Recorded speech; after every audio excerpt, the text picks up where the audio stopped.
সময়ে থাকিতে করো উন্নতি কামনা, সময় ফুরিয়ে গেলে আর তো পাবে না। সময়ের বড় দাম। মদিনার নবী বলেন, উম্মতিরা রে, কেউ যদি এশার নামাজ জামাতে পড়ে ঘুমাও, ঘুম থেকে যদি উঠে আবার ফজরের নামাজ আদায় করে নাও, ঘুমাইয়া যেই সময়টারে কাটাইলি ওই সময়টাও নেকের পাল্লায় ওজন দেওয়া হবে। একটুখানি নেকের তরে রোজ হাসরের মাঠেতে বাবা ঘুরবে ছেলের পিছে, ছেলে বাবার আগেতে। আহাতে মন কঠিন দিনেতে নামাজ তোমায় ভুলবে না, ঠিক মতো পড়িলে নামাজ জান্নাত তোমার ঠিকানা।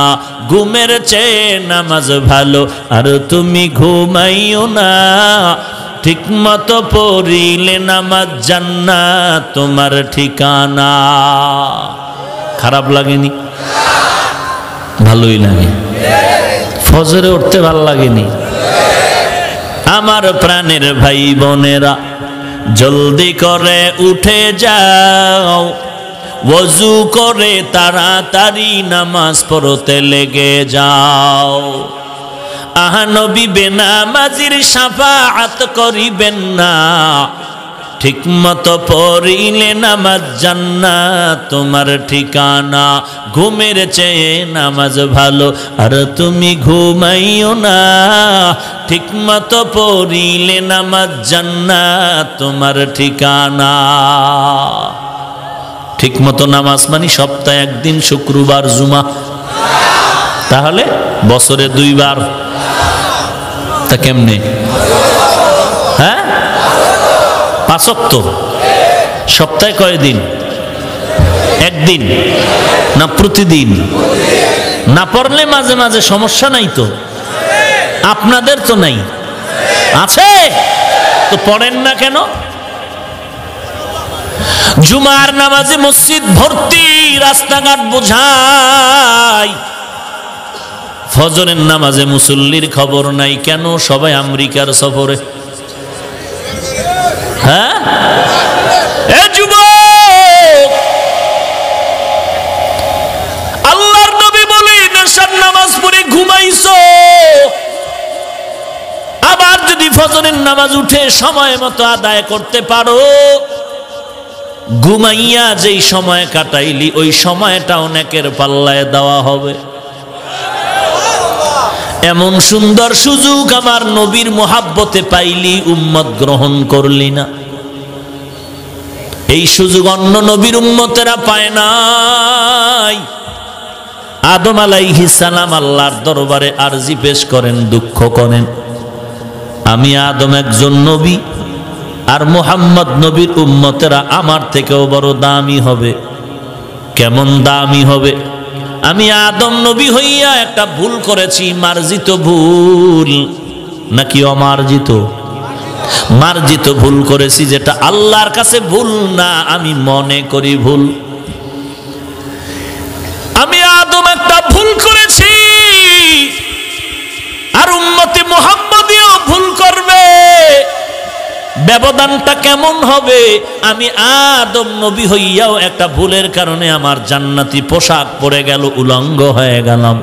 আর মুহাম্মদের বরকতে ওই উম্মতেরা যদি একটা ভুল করে, কখনো পোশাক তার শরীর খালি করবে না। আদম বলেন, আমি আদম নবী হইয়া একটা ভুল করেছি, মার্জিত ভুল। এই ভুলের কারণে আল্লাহ জান্নাত থেকে ধাক্কা দিয়ে আমাকে দুনিয়াতে পাঠিয়ে দিয়েছেন। আর মুহাম্মদের বরকতে যদি উম্মতেরা ভুল করো, তোকে আল্লাহ এক জমিন থেকে আর এক জমিনে ধাক্কা দিয়া ফেলে দিবেন না, বরকত নবীজির। আদম নবী বলেন, আমি আদম নবী হওয়ার পর একটা মার্জিত ভুল করার কারণে আল্লাহ তাআলা আমার স্ত্রীর থেকে আমাকে আলাদা করে দিয়েছেন। একদিন আর দুদিন না, বছর বছর এত দূরত্ব হয়ে গেল, আমি আর আমার বিবি হাওয়াকে চিনি না। কিন্তু মুহাম্মদ নবীর বরকতে উম্মতেরা যদি ভুল করে, আল্লাহ তাআলা ওই ভুলের কারণে স্বামীদের থেকে স্ত্রীদেরকে আলাদা করবেন না। আদম নবী বলেন 4 নাম্বার আফসোস,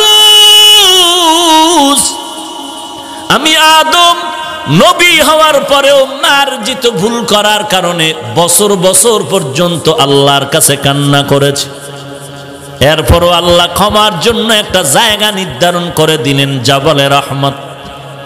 ওই পাহাড়ের চূড়ায় গিয়ে ক্ষমা চাও, বলো রব্বানা যালামনা আনফুসানা ওয়া ইল্লাম তাগফির লানা ওয়া তারহামনা লানাকুনান্না মিনাল খাসিরিন।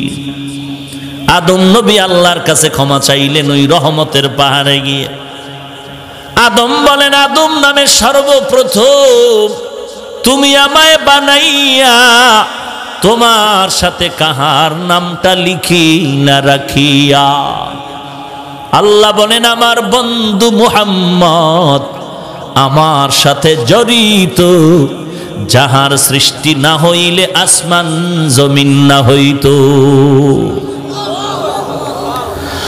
আদম নবী বলেন, আমি ভুল করে কেঁদেছি শত শত বছর।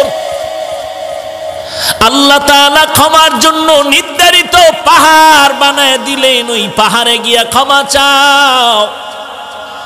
আর আখিরি জামানার নবী মুহাম্মদের উম্মতের এত সুযোগ,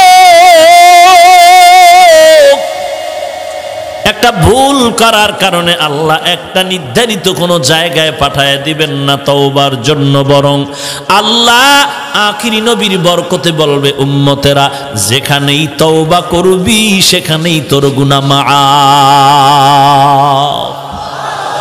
ইমামুল আউয়ালিন আল আখিরিন বহরে সাদকা রাহমাতাল লিল আলামিন সাইয়্যিদুল কাউনাইন খাতমুল মুরসালিন আখির আমুদ বুদ ফখরুল আউয়ালিন।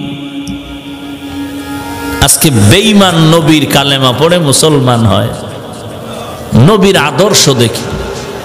আর আমার মুসলমান নবীর উম্মত হইয়া নবীর সুন্নতের জবাই করো। নবীর আদর্শ এত সুন্দর, বেঈমানেরা দেখে দেখে নবীর আদর্শের পাগল হয়ে কালেমা পতাকায় ঢুকতেছে। আর আমার কলিজার টুকরা যুবক আমার নবীর আদর্শ জবাই করিয়া ক্রিকেটারের সাইজে চুল কেটে বান্দর হচ্ছে। তুই নবীর নিয়ে গর্ব করবি বেঈমানের সাথে? এই বেঈমান,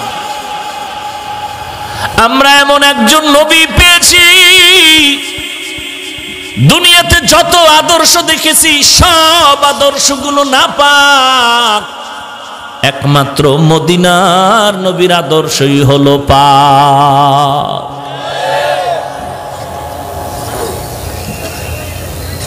সময়টারে কাজে লাগাও রে ভাই, আখিরাতের লাইনেও যদি কাজে লাগাও বড় দাম হয়ে যাবে।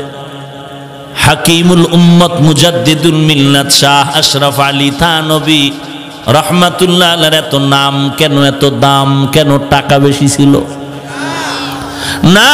না, হাজারের উপরে কিতাব লিখেছেন,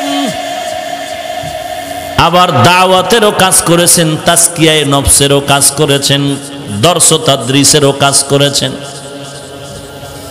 এই কি হইল? আমি তো গুছাই নিতেছি দোয়ার জন্য, খারাপ লাগে? তাই গজবের ব্যারাম কেন? যদি ভেতরে দীর্ঘ টাইম বসার অভ্যাস না থাকে ঢুকলেন কেন?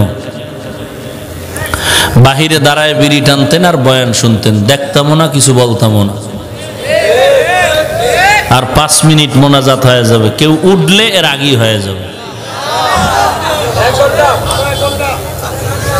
আর নমুনা তো তাই দেখা যাচ্ছে।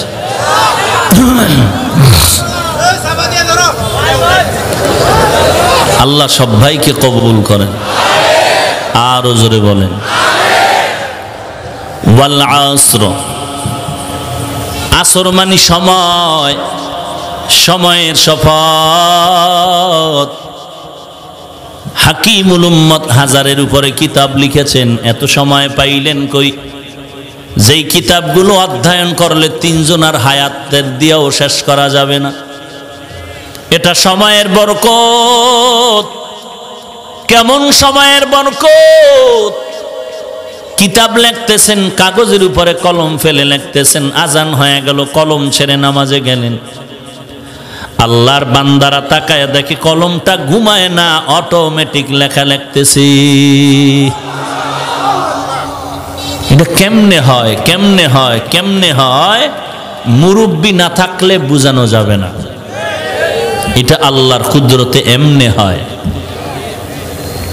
এই পাওয়ারটার নাম ফুরকান। এই পাওয়ারের নাম কি? ফুরকান। ইয়া আইয়ুহাল্লাযীনা আমানু ইন তাত্তাকুল্লাহ ইয়াজআল লাকুম ফুরকানা। তাকওয়ার উপরে চলো, আল্লাহ তোমাকে ফুরকান নামের দৌলত দান করবেন। মা মা'নাল ফুরকান হুয়া নূরুম মিন ইলাহি। আল্লাহর পক্ষ থেকে একটা নূর। এই নূরের দ্বারা কি করে? মা ফুররিকা বিহি বাইনাল হাক্কি ওয়াল বাতিল। ওই নূরের আলো দিয়া হক বাতিল নির্ণয় করে আল্লাহর তাকওয়াওয়ালা বান্দারা হকের পক্ষে আগায়া যায়। এনে নবীর আশিক উম্মতের দল। সাহাবায়ে কেরামরা আমাদের থেকে আমলের দিকে কম ছিলেন না বেশি? হায় হায়, আমাদের থেকে তাদের ইলম কম না বেশি? কেমন বেশি? কোনো তুলনা নাই। এত বড় আলেম, এত বড় মুফতি, এত বড় মুহাদ্দিস সাহাবাদের থেকে আর কেউ। এরপরেও ব্যবসাও করেছেন, চাকুরিও করেছেন, জিহাদ করেছেন, আবার তাহাজ্জুদ, ইশরাক, আউয়াবিন, চাষ কোনোটা বন্ধ নাই। এত আমল, এত ইলম, এত ব্যস্ততার মাঝেও তাদের তাহাজ্জুদ বন্ধ নাই। আবার রাতের বেলা নামাজে দাঁড়ায় কান্নার আওয়াজ, কবরে একা আমি কেমনে থাকবো? এরে নবীর উম্মতের দল। এই জন্য এদের এত নাম, এত দাম। আল্লাহ বলেন সময়টারে কাজে লাগাও, দুনিয়ার লাইনও দামি হয়ে যাবে, আখিরাতের লাইনও দামি হয়ে যাবে। আসরের আর একটা অর্থ হলো আসরের নামাজ। তো অর্থ কি হবে? ওয়াল আসর শব্দের অর্থ হবে আসরের নামাজের শপথ। আসরের নামাজের শপথ কেন? বলে আল্লাহ পাক এই নামাজের মধ্যে কিছু বিশেষত্ব রেখেছেন। কোরআনের অন্য আয়াতে আল্লাহ বলেন হাফিজু আলাস সালাওয়াত ওয়াস সালাতিল উস্তা। সমস্ত নামাজের হেফাজত করো, বিশেষ করে মধ্যবর্তী নামাজ, দিন আর রাতের মাঝখানে আসরের নামাজ। সমস্ত নামাজের হেফাজত করোর মধ্যে আসরও ঢুকানো আছে। আবার আল্লাহ আসরের কথা ইশারাতান আলাদা কেন বললেন? বলে আসরের নামাজটা এমন একটা নামাজ, দিনের বেলার ফেরেশতারা ডিউটি শেষ করে বিদায় নেয়, রাতের বেলার ডিউটি করনেওয়ালা ফেরেশতারা ডিউটি শুরু করে। বরুড়া থানার ওসি সাহেব নতুন আসতেছেন, পুরান ওসি সাহেব বিদায় নিচ্ছেন। এমন সময় নতুন ওসি সাহেব বলেন, ভাই বরুড়ার হালাতগুলো আমাকে একটু ডায়েরি করে দেন। বলে ভাইজান 10 জন লোকের নাম ডায়েরি করে দিলাম, এই এলাকার বড় দামি, এদের সাথে যোগাযোগ যথাযথ রাখলে হাদিয়া ভালো সময় মতো পেয়ে যাবেন। আর নিরপেক্ষতার সূত্রে কিছু যদি জানতে চান, বরুড়া কেন্দ্রীয় মসজিদের খতিব থেকে জেনে নিবেন। পুরান ওসি যা বলে গেল নতুন ওসি এসে তা মূল্যায়নের সাথে ওই অনুযায়ী ফলো করে আগাচ্ছে। বিদায়বেলা দিনের ফেরেশতারা বলে আসরের নামাজের মধ্যে যেই মানুষগুলো দাঁড়ানো আছে আমরা রিপোর্ট দিলাম এদের মতো ভালো মানুষ জমিনে নাই। রাতের ফেরেশতা ডিউটির শুরুতে লিখে দেয় ওরাও ভালো বলেছে, আমরাও বলে দিলাম এরা ভালো মানুষ।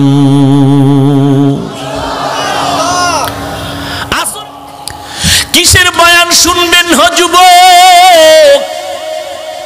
পায়ে হাত রেখে বলি এই গভীর রাত আল্লাহর কাছে তওবা করো। দুনিয়াটা কিছুই না। একটু ঘুমের গলে বালিশে মাথা লাগায় চিন্তা করিও এমন একটা আমল কি জীবনে করতে পেরেছো আল্লাহর কাছে পেশ করলে আল্লাহ মাফ করে দিবে, এমন একটা আমল জীবনে করছনি বলো? এই যুবক, একটা আমল তোমার মন বলে যে এটা আল্লাহর কাছে বললে আমার মাফ করে দিবে, এমন একটা আমল করছো কিনা? যদি করে না থাকো তওবা করো। তুমি করবা কি করে? সারা দিন যদি লেখাপড়ার ফাঁকে ফেসবুকে হাটহাজারীর নিয়ে গালি দাও, চরমনাইরে নিয়ে গালি দাও, দেওবন্দির নিয়ে গালি দাও, কওমির নিয়ে গালি দাও, তাবলীগ নিয়ে গালি দাও, তো হবে কেমনে? কপাল তো আরো পুড়তেছে। যারা চরমনাইয়ের বিরুদ্ধে কথা বলে, জিকিরের বিরুদ্ধে কথা বলে, যারা তাবলীগের বিরুদ্ধে কথা বলে, আল্লাহওয়ালা পীর মাশায়েখের হক্কানীদের বিরুদ্ধে কথা বলে, যারা কওমি দেওবন্দির বিরুদ্ধে কথা বলে, তারা ভণ্ড, তারা বাতিল। কোন দলিল নাই, এটাই দলিল। জিকিরের বিরুদ্ধে কথা বলাই দলিল, সে বাতিল। ভাইরা আমার, আল্লাহর কাছে তওবা করো। গীবত শিকায়াত থেকে হাতকে বাঁচাও, জবানকে বাঁচাও, নজরকে বাঁচাও।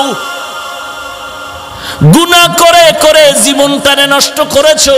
কোথায় কোন দিন কি পরিমাণ গুনাহ করেছো আব্বা আম্মা ভাই বোন কেউ জানে না, আল্লাহ জানেননি। আল্লাহ কয় আমি জানার পরেও তোর জন্য রাগ করে পানি বন্ধ করি নাই, বাতাস বন্ধ করি নাই, বরং আমি ডাকি তওবা কর। আমি আল্লাহ তোর জিন্দেগীর তওবার বিনিময়ে সব গুনাহ মাফ করে দিব। এ যুবক ভাই, আপনার মতো আমার মতো বহু যুবক নামাজি দাড়িওয়ালা স্কুল কলেজে পড়ে আছে না নেই? কোটি টাকার ব্যবসা করে, হারাম খায় না, অভাব নাই। এরা আবার পুলিশ বিডিআরের চাকরি করে, অভাব নাই। কৃষি কাজ করে, ড্রাইভারি করে, নামাজ বাদ দেয় না, দাড়ি কাটে না, অভাব নাই। তুমি কেন পারবা না? আল্লাহর কাছে তওবা করো, আল্লাহ তুমি মাফ করে দাও। এই ময়দান থেকে খালি হাতে ফিরতে চাই না। আজকে থেকে গুনাহ করব না, নামাজ ছাড়ব না, মা বাবাকে কষ্ট দিব না, আল্লাহর নবীর তরিকার বাহিরে চলবো না। তওবা করার জন্য যদি দিলটা তৈরি হয়, মুনাফিকি যদি না থাকে, খাঁটি তওবার নিয়তে দুটো হাত আল্লাহকে দেখায়া দাও। আয় আল্লাহ সবার হাত কবুল করে নেন। আয় আল্লাহ তওবা কবুল করে নেন। তওবার উপরে মজবুত হয়ে চলার তৌফিক দান করেন, আমিন। আলহামদুলিল্লাহি রাব্বিল আলামিন, ওয়াসসালাতু ওয়াসসালামু আলা সাইয়্যিদিল আমবিয়া ওয়াল মুরসালিন ওয়া আলা আলিহি ওয়া আসহাবিহি আজমাইন। ইয়া আরহামার রাহিমিন, ইয়া আরহামার রাহিমিন, ইয়া আরহামার রাহিমিন। রব্বিরহামহুমা কামা রব্বায়ানি সগীরা। اللهم إنا نسألك رضاك والجنة، اللهم إنا نعوذ بك من سخطك والنار। উদয়ের মালিক, দুদিন ব্যাপী মাহফিলের শেষ দোয়া আমরা হাত তুলেছি। অনেক ওলামায়ে কেরাম, সাদা দাড়িওয়ালা হাজী সাহেব, মুরব্বীরা হাত তুলেছেন। অনেক যুবক ভাই, ছাত্র ভাই, ব্যবসায়ী, চাকরিজীবী, শ্রমিকরা হাত তুলেছেন। আয় আল্লাহ, পর্দার আড়ালের কত মা বোনেরা হাত তুলেছেন। মেহেরবানি করে সকলের জিন্দেগীর সব গুনাহগুলো মাফ করে দেন আল্লাহ।